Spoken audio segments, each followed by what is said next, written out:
Hey, welcome back to the Ready State. One of the things that we get a lot through the channels is, hey, I have a pelvis obliquity. I have a rotation or a twist in my pelvis that some professional person has said I have. How do I manage this? What does that even mean?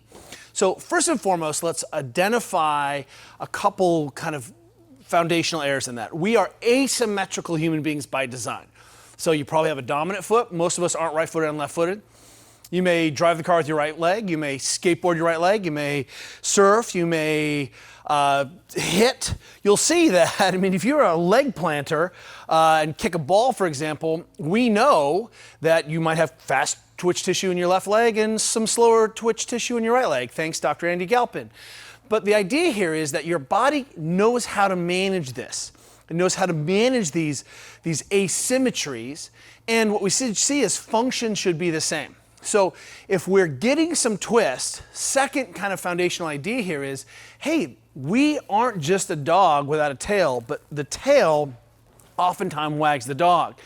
And if the leg is set up in such a way that I have different functional leg length discrepancy, and I'll get into that in just a second, we'll see that the pelvis is just working to try to make sense of those things, either from upstream or from downstream.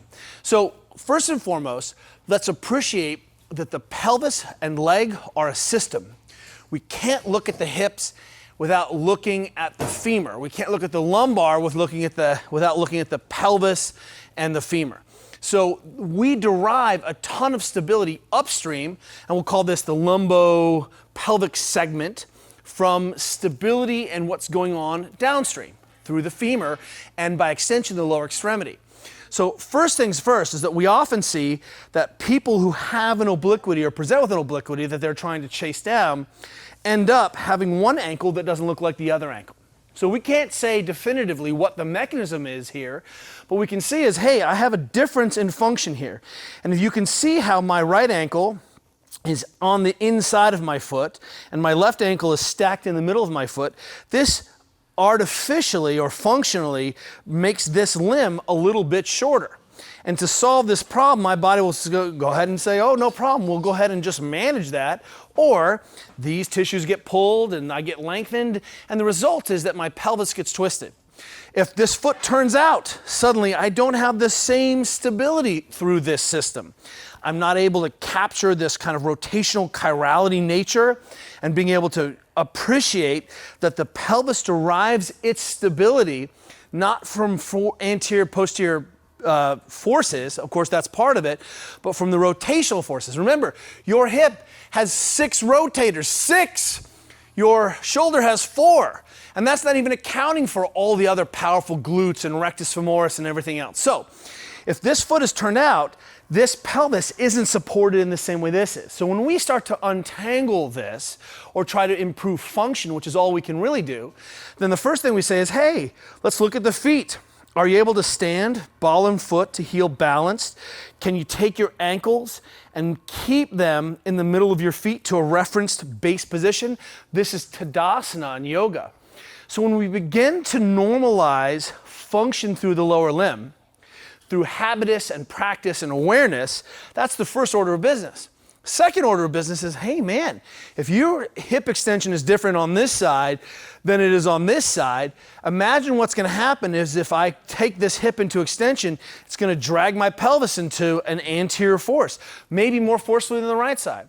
Now look, once in a while, an athlete will present, or a patient or a client will present with an acute rotation of the pelvis. Something happened, they got pulled out of position.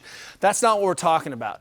That we're talking about the fact that, hey, if you are doing different things through your base, that's going to be expressed upstream through the fascia, through the stiffness of your musculature, through the position of your joint architecture.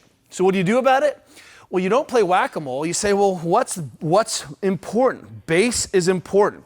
So again, putting those ankles in the middle position, having a reference position is a great place to start.